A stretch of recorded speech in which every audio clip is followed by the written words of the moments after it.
Nangyari ito noong lumipat ang mag-iina sa isang probinsya.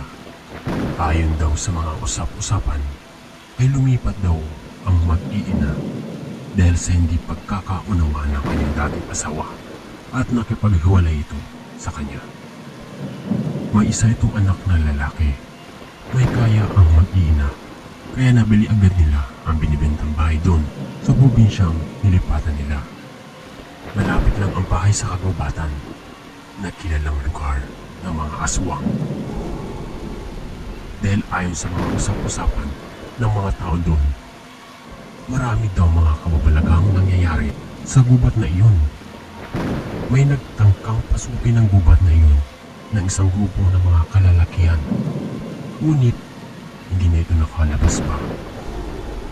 Kaya walang sinuman ang nagtangkang pasukin ito dahil sa takot. Hindi ito dinadayo ng mga tao doon kahit man lang lapitan ang gubat. Malapit lang kasi ang binili nilang bahay sa gubat na iyon na kilalang tirahan ng mga aswang. Madalas bata daw ang inaatake nito, kaya nag-aalala ang mga tao doon sa mag-iina.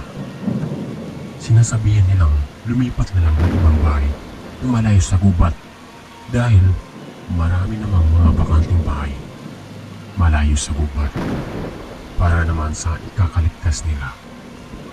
Pero ayaw nilang maniwala sa mga sabi-sabi. Taon-taon daw ay isang bata ang kinukuha nito at nawawala na lang na parang bula. Di bakas wala silang natatagpuan. Isang araw, nagpaalam ang kanyang anak na lalaki sa kanyang ina na lalabas siya upang makipaglaro sa kanyang mga kaibigan. Mga ilang oras lang ang nakalipas ay napansin ng kanyang ina na hindi pa umuwi ang kanyang anak na lalaki sa kanilang bahay. Nagtataka ang ina ng lalaki dahil hindi naman ugali nito ang umuwi ng 10 oras ng gabi. Kaya lumabas ang kanyang ina para sunduin ang kanyang anak dahil hindi pa ito kumakain ng hapunan. Doon niya napagtanto na ang kanyang anak na lalaki ay nawawala na pala. Nagtanong-tanong siya sa kanyang mga kapitbahay kung nakita ba nila ang kanyang anak. Pero ang sinabi nila ay hindi nila nakita ang lalaki sa buong maghapon. Hindi rin daw nila nakalaro ang kanilang mga anak. Halos mawalan siya ng pag-asa kakahanap dahil sa kakilakilabot na pangyayari. Panay ang iyak niya. Labis na lungkot ang nadarama niya at doon niya na-realize na nawawala na talaga ang kanyang anak. Pumunta siya sa police station para i-report at para hanapin na rin ang kanyang anak. Pinuntahan ng pulisya doon mismo sa lugar ng huling pinuntahan ng lalaki. Tumulong na rin dito ang kanyang kapitbahay sa paghahanap. Pero sa huli, ang nawawalang lalaki ay hindi na natagpuan pa. Pagkalipas ng isang linggo, ang mga residente ng probinsyang iyon ay nagsimula ng magreklamo dahil sa masangsang na amoy galing sa kagubatan. Tuwing napapadaan sila sa lugar na iyon, ay napapansin nila ang kakaibang amoy na tila ba bumabaliktad sa kanilang sikmura. Sinumbong nila ito sa barangay para alisin ang masangsang na amoy. Nagpadala ng barangay tanong ang kapitan para hanapin kung saan ba nanggagaling ang masangsang na amoy. Nagsimula nang maghanap ang tanong. Sinundan niya ang masangsang na amoy galing ito sa loob ng gubat. Kaya pumasok siya ng mag-isa. Makalipas ang 5 minutong paghahanap, ay natagpuan na rin ng tanong ang masangsang na amoy. Nakabalot ito ng dahon ng saging. Kaya agad niyang inalis ang dahon ng saging. Laking gulat niya sa nakita niya. Halos himatayin ang tanong dahil sa sobrang baho. Nabubulok na katawan ang nakita niya.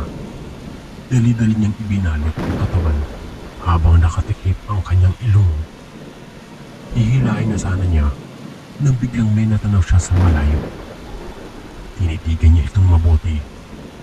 Halos mawala ng malay ang tanod dahil sa nakita niya isang tao na may malapaniking pakpak.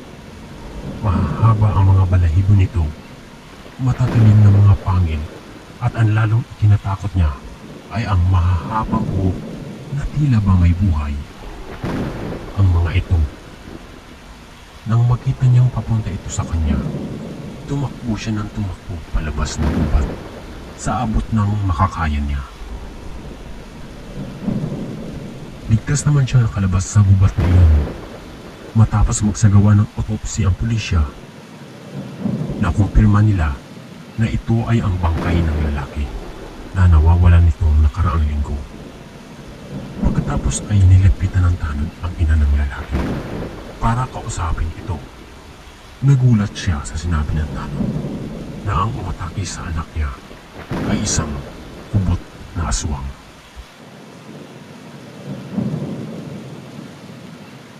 Shoutout nga pala kay Kangaroo, Giraffe, kay Maria Pumoto, kay Dud Putis, kay Ato Nieto, kay Sweet Lady Centeno, kay John Reniel Sakate, kay Arbey Avila, kay Janet Verga, kay Maria Fe de Vierte, kay Marcel Barredo, kay John Raymond Roland, kay Jonathan Valencia, kay Takbo TV Channel, kay Mela Tadiha, kay Zenheli Ikay, kay Miss Ning X, kay Felvin Hieronimo, kay Haru Kumoto, kay Adik Sayo Vlog, kay Marites Taberna, kay Janice Saran, kay Sweet Lady Centeno, kay Ate Jolie, kay Saima Unda, kay Annelyn Destro, kay Janet Verga, Marsol Andaya, kay Miss Kwepipad,